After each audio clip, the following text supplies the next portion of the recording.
Welcome back, everyone. I hope you're enjoying your holiday season and getting at least some sleep. If not, no worries. This week, I'm pulling out an episode from the vault that's perfect for parents navigating life on far too little rest. I'm sharing practical, no-nonsense tips to help you snag more sleep with a brand new baby in the house. Yes, it's possible to survive those newborn nights without turning into a zombie. So get ready to sleep a little better because nothing says holiday spirit like being well rested. Happy New Year, and I'll catch you next week with a brand new episode. Welcome to Parenthood Prep, the only show that helps sleep-deprived parents and overwhelmed parents-to-be to successfully navigate those all-important early years with their baby, toddler, and child. If you're ready to provide the best care for your newborn, manage those toddler tantrums, and grow with your child, you're in the right place.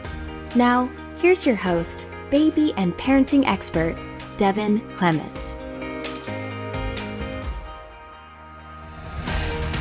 Hello, and welcome to Parenthood Prep, a new podcast for parents and people preparing to be parents to help make the journey more delightful and way less miserable. I'm Devin Clement.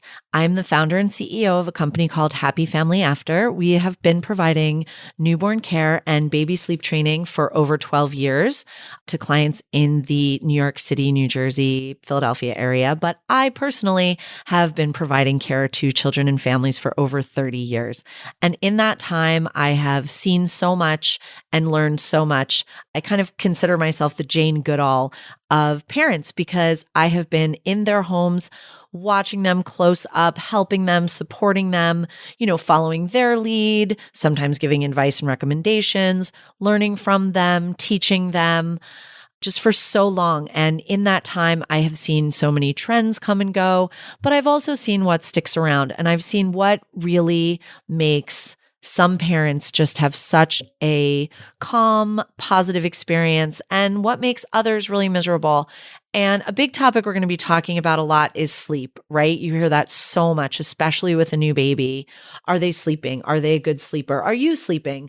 Oh, the sleep deprivation is going to be terrible. Oh, you better get your sleep now because once that baby comes, you're never sleeping again. Helpful, right? Thanks, guys. What I'm going to talk to you about today is how to get more sleep when you have a brand new baby. First and foremost, something that I think a lot of new parents, especially first-time parents, really struggle with and take a while to understand is that your life is very different now. And I know that sounds really obvious. Like, of course, your life is different. You have a baby now, but there's so many other aspects of your life that are going to change that you don't even think about. For instance, your schedule. Prior to this baby, you were, maybe going to bed at 11 o'clock, waking up at 7, getting ready for work, going to the gym, having your coffee, doing whatever. That's not what your life is going to look like now. You're going to be getting up multiple times a night to feed the baby, to take care of the baby, to soothe the baby, to take care of yourself, your physical needs, especially if you're the parent that gave birth. And that takes up a lot of time. So it takes 12 hours to get 7 to 8 hours of sleep, sometimes to get even 6 hours of sleep.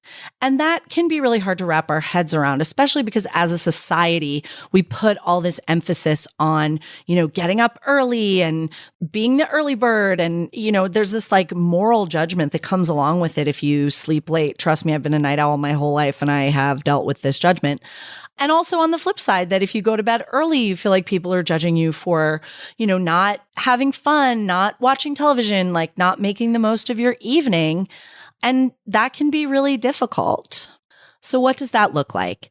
How do we get the amount of sleep that we need in the amount of time that we have available? Well, there's two ends of the night, right? There's the front end, the evening, and then there's the back end, the morning.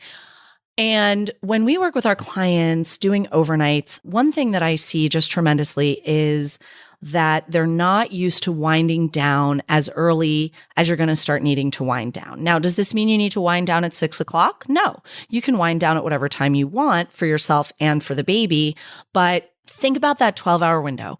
If your goal to start the day is 7 a.m., you want to get that baby started winding down by 7 p.m. in the evening. And what we see all the time in my industry when we're helping our newborn care clients with their overnight support is that we walk in for our shift, maybe it's 9, maybe it's 10, and Every light in the house is on.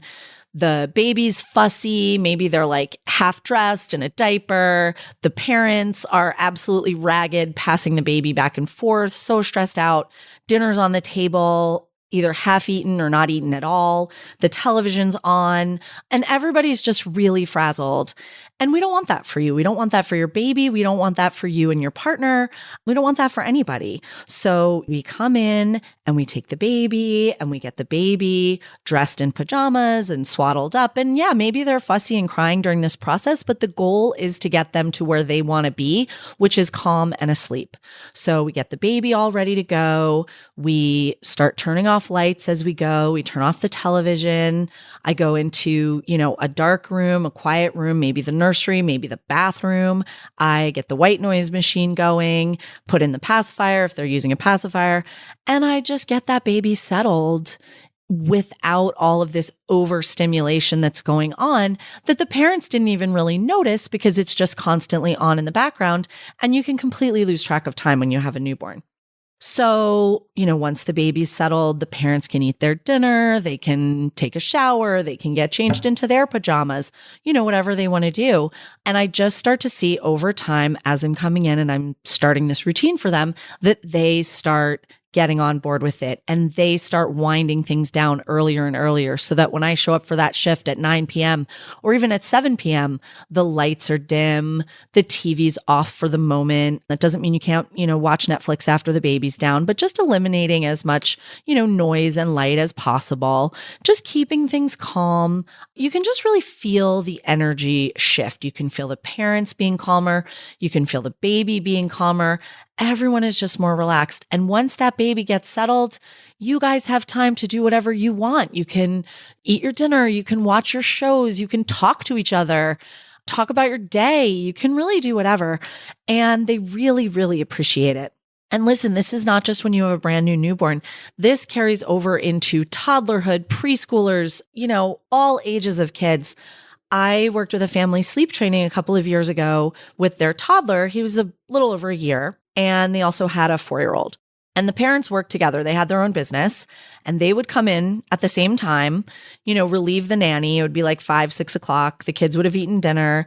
Then they would say goodbye to the nanny, throw the kids in the bathtub, get them bathed and take them out, get them dressed. Meanwhile, every light in the house is still on. They're watching television. They're doing this, they're doing that. And it was just really chaotic for everyone. And I could see that as the observer. Like I said, I'm like the Jane Goodall. I'm observing what's happening. And so while they were bathing the kids, I started going around and shutting out some of the lights, turning them on dim.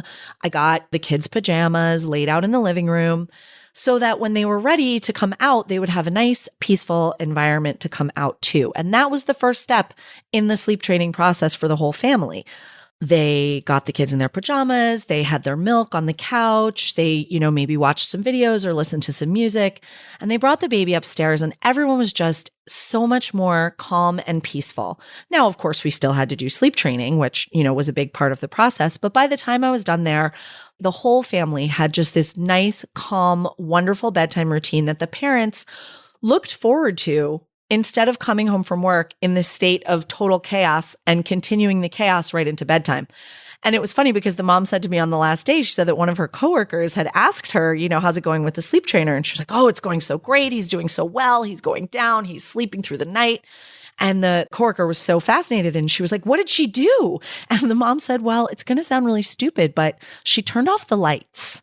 And sometimes something that simple, again, it wasn't the thing that sleep trained this baby, but it just made everything so much calmer and more peaceful for the whole family.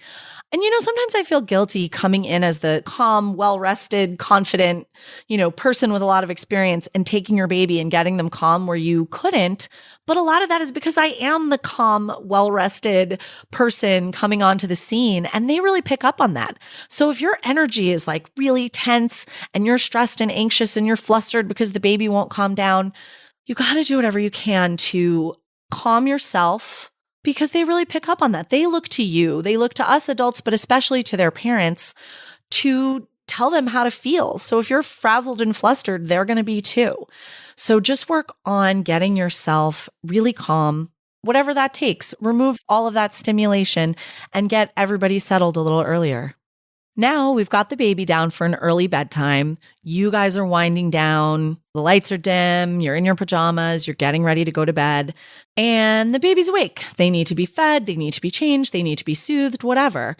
Take turns. Switch off. One of you go to bed and let the other one handle it. Talking about accepting help and how to really help each other is actually going to be a whole other podcast episode, probably several, and a running theme throughout.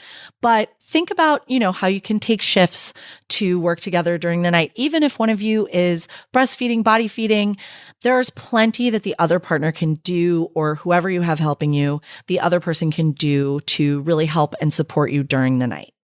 Now let's talk about the back end of the night. The morning. How can we get more sleep when we're exhausted from waking up multiple times a night?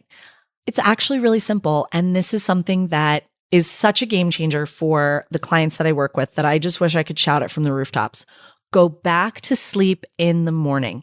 It is actually pretty difficult to take a nap even when you're exhausted. You start your day, you get up, you have your coffee, you start talking, your brain kind of turns on, you start looking at your phone, and then you want to wind down in a hot hour that you have to take a nap. And it's so hard to do. The day is bright. You're started a million tasks and conversations, and you don't know when the baby's going to wake up. It can be really challenging to take a nap. So I would so much rather see you. I would so much recommend going back to sleep in the morning. When that baby wakes up for the 6 or 7 a.m. or whatever that early feed is, don't start your day then. You don't have to. You don't have to have your coffee. You don't have to take a shower. You don't have to respond to text messages that you got during the night. You can go back to sleep. The added bonus is that babies tend to do a really good stretch in the morning. For that first nap, they might be a hot mess between 4 and 6 a.m. But once they've had that 6 or 7 a.m. feed, they're usually pretty ready to conk back out. And yes, your routine might have been to get up at that hour and start your day, but it's not anymore. Your life is different now. So when I'm with a family and, doing 24/7 or staying with them into the morning, we do that first feed and I get everybody packed back off to bed. The baby goes back to sleep. The parents go back to sleep and I go back to sleep because I need to catch a couple hours to, help them with their day. And it's just so great for everyone. And then we start our day at 10 a.m. There's no police. There's no early bird police coming and saying, oh, well, you slept past 8 o'clock, so you're not a good mom.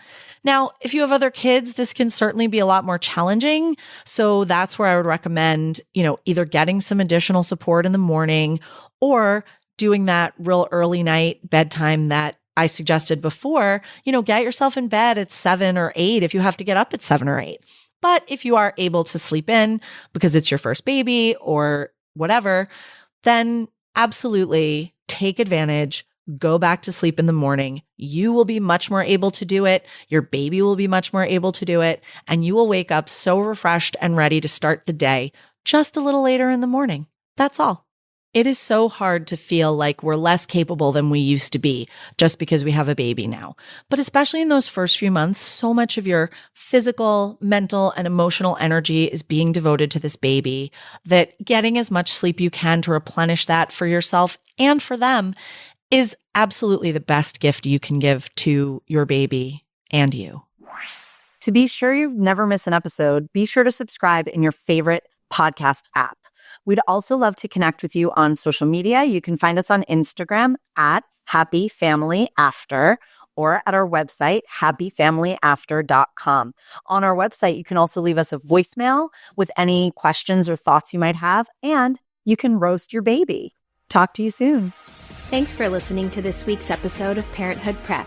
If you want to learn more about the services Devin offers, as well as access her free monthly newborn care webinars, head on over to www.happyfamilyafter.com.